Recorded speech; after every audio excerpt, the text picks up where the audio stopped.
Welcome back, everyone. This is Politics Tonight, digging beyond the headlines. Now, let's get straight to our focus for tonight. Amid the worsening economic hardship by Nigerians, leaders of organized labor, as well as Nigerians, have urged governments at all levels to end this hardship. Meanwhile, statutory allocations from the Federal Account Allocation Committee to the 36 states and 774 local government areas from July to December 2023 increased to 3.34 trillion naira post-fuel subsidy era. Also, figures obtained from the National Bureau of Statistics indicate an increase of 545 billion naira, and that is 19.5% from the 2.79 trillion naira distributed to states and local government areas in the first half of the year. That's January to June. Tonight, let's get some perspective on this very, very serious issue. I'm joined by Sakedo Kolubo, a public affairs analyst. Good evening to you, Sakedo. Thank you so much for your time tonight. Thank you for having me. Right. So like I said in my intro, allocations from the Federal Accounts Allocation Committee to the 36 states and local government areas increased to 3.34 trillion naira post-subsidy era. And it became very important to have this discussion because Nigerians tend to focus too much on the president and what happens at the federal level, while paying little or no attention to what goes on at the state and local levels. 3.3 trillion naira in 6 months with little or nothing to show for it. How do you react to this? Well, basically, people have that impression that the federal government takes the lion's share.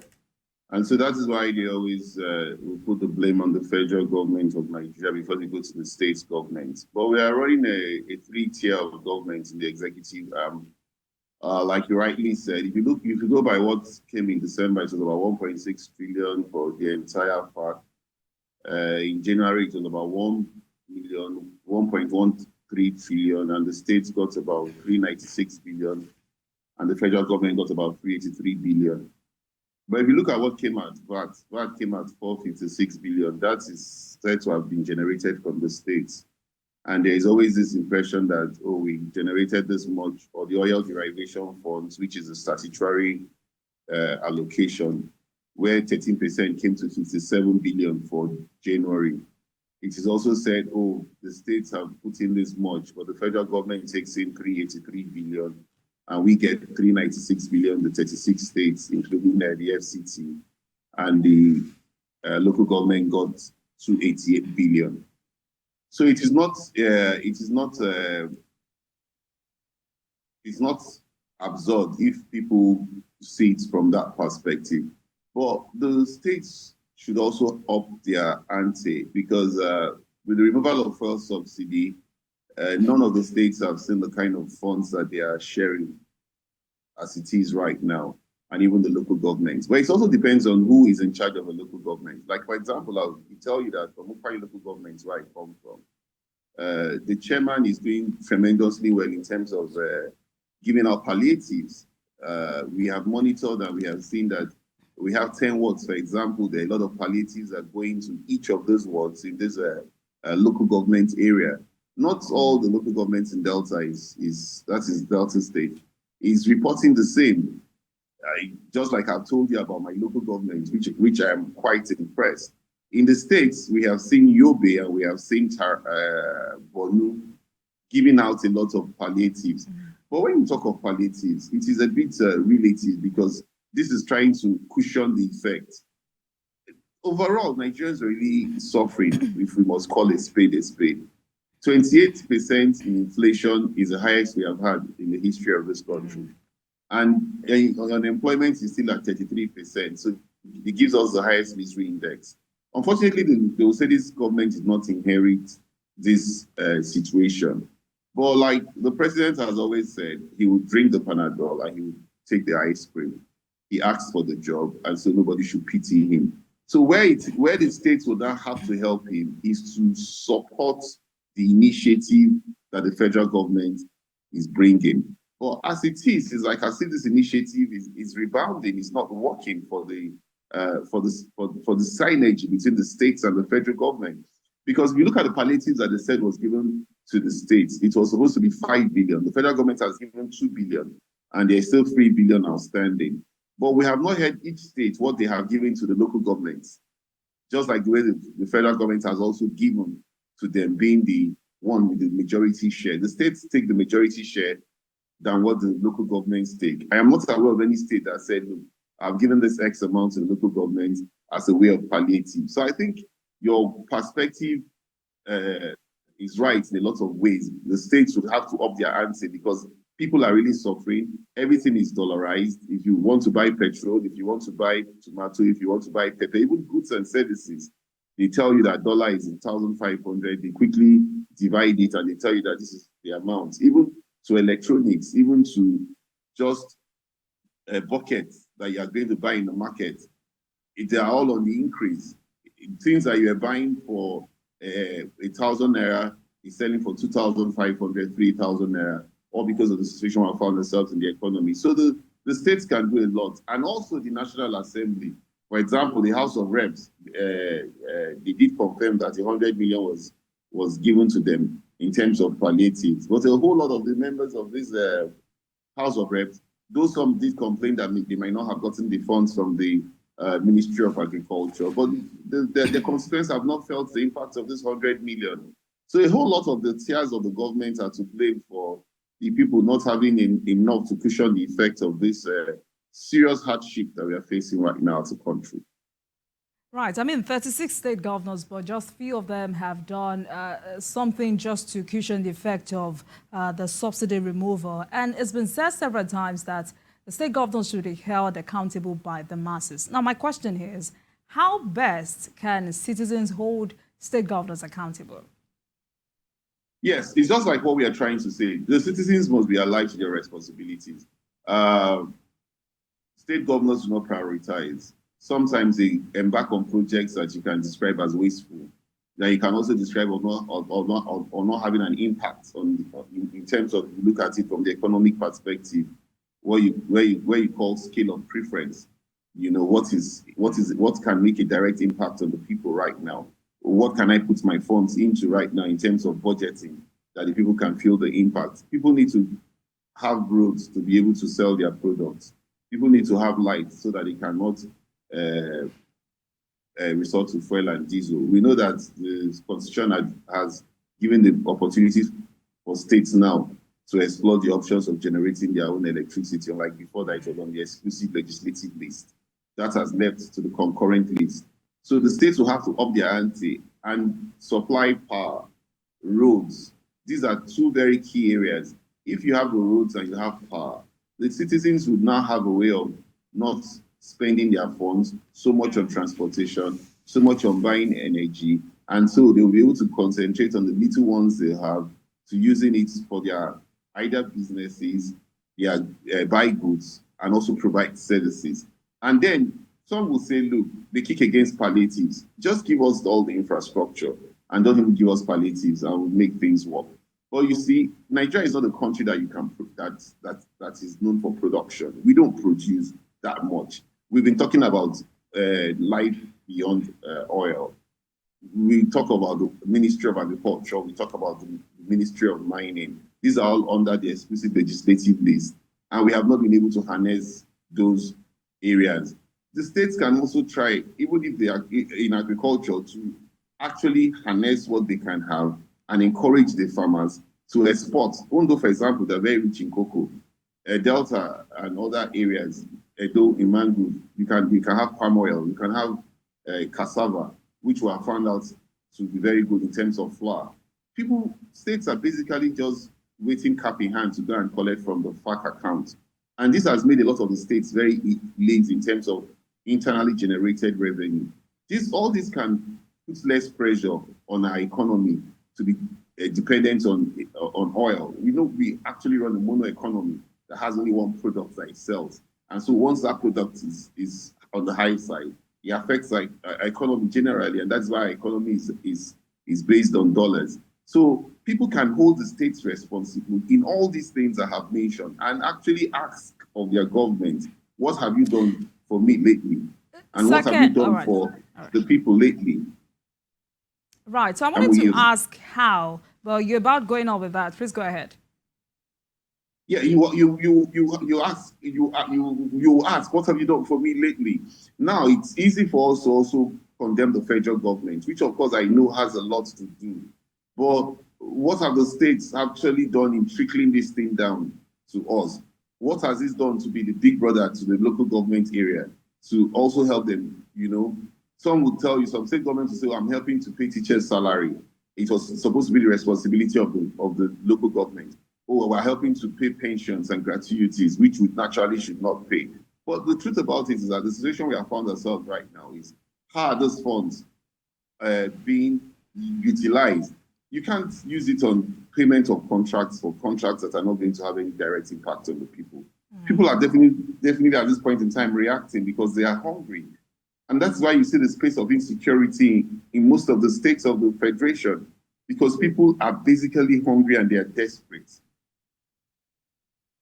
Right. So you would agree with me that post-subsidy era, the federal government has done a lot to cushion the effect of that removal. I mean, talking about the $650 aid package offer, review of the minimum wage and a whole lot. But one major issue we have is making sure these incentives get to those who really need them.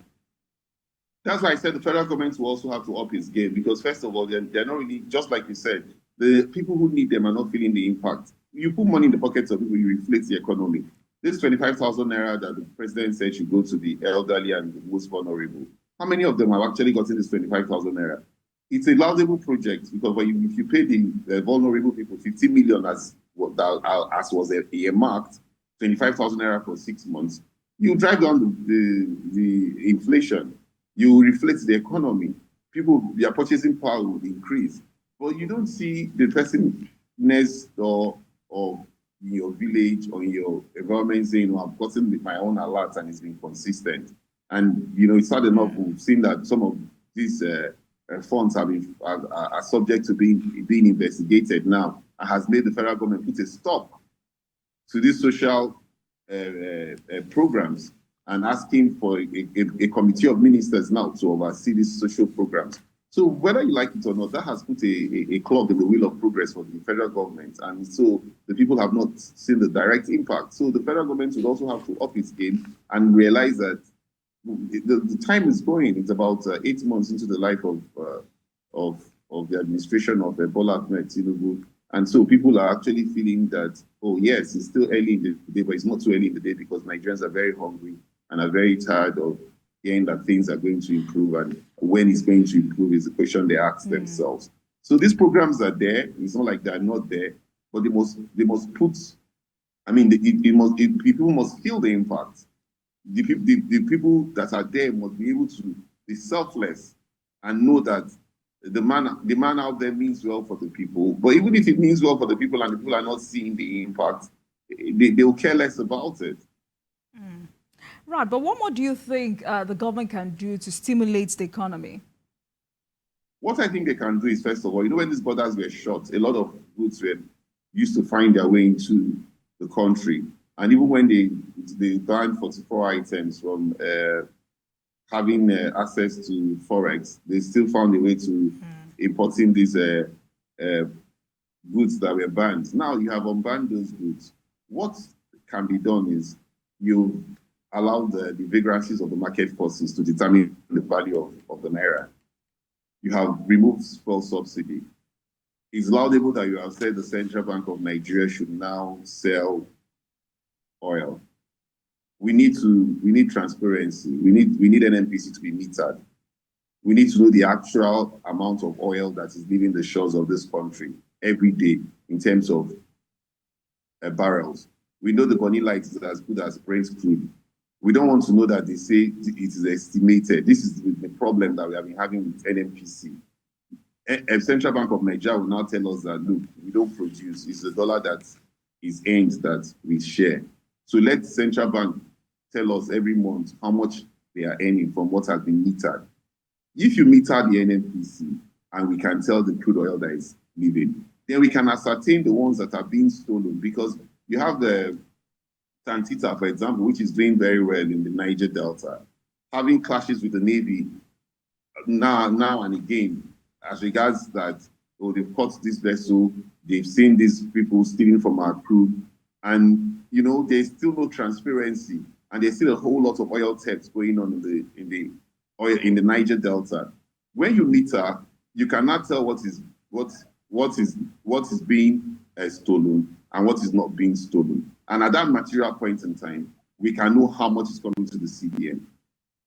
Right. So and that will show up the funds for the federal government.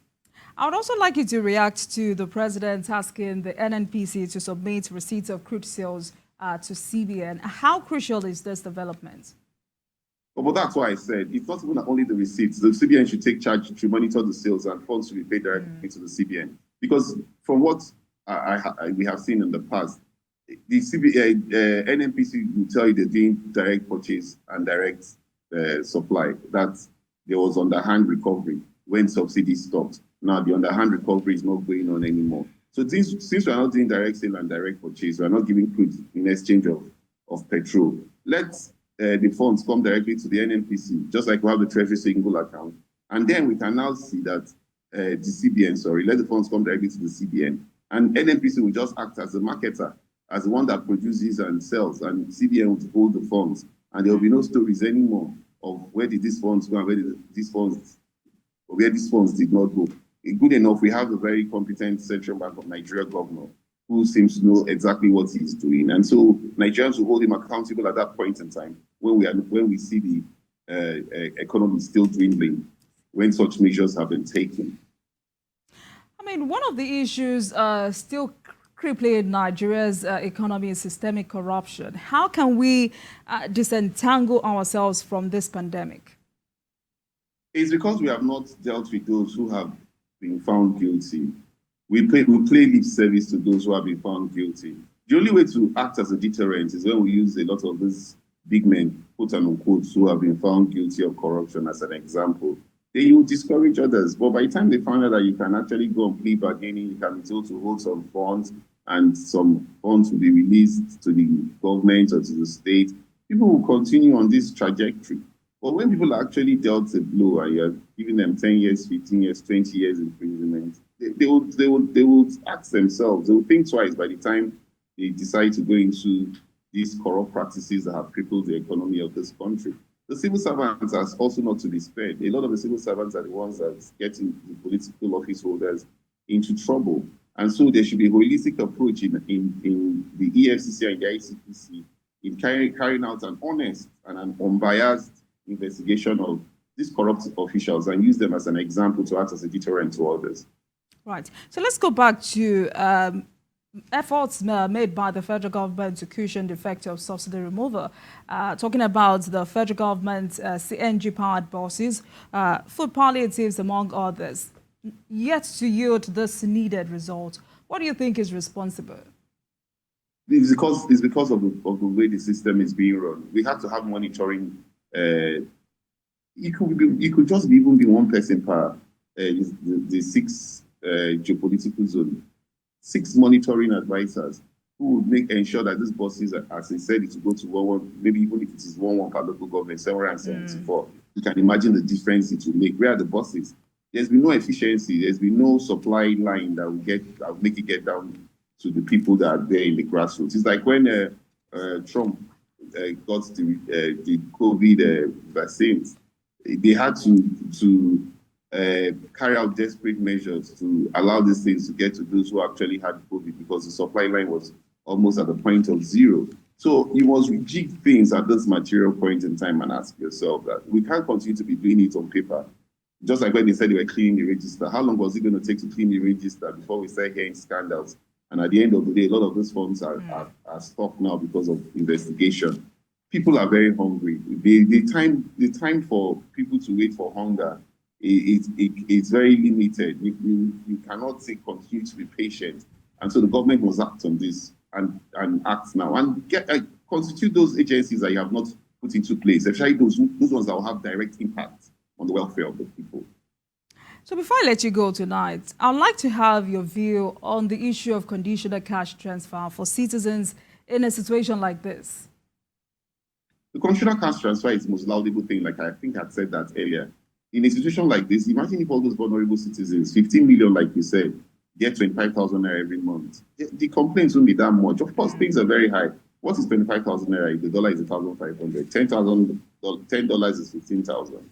So 25,000 is not much, but it's still a whole lot of money to those in the village and those in the rural areas. They don't spend like we spend lavishly.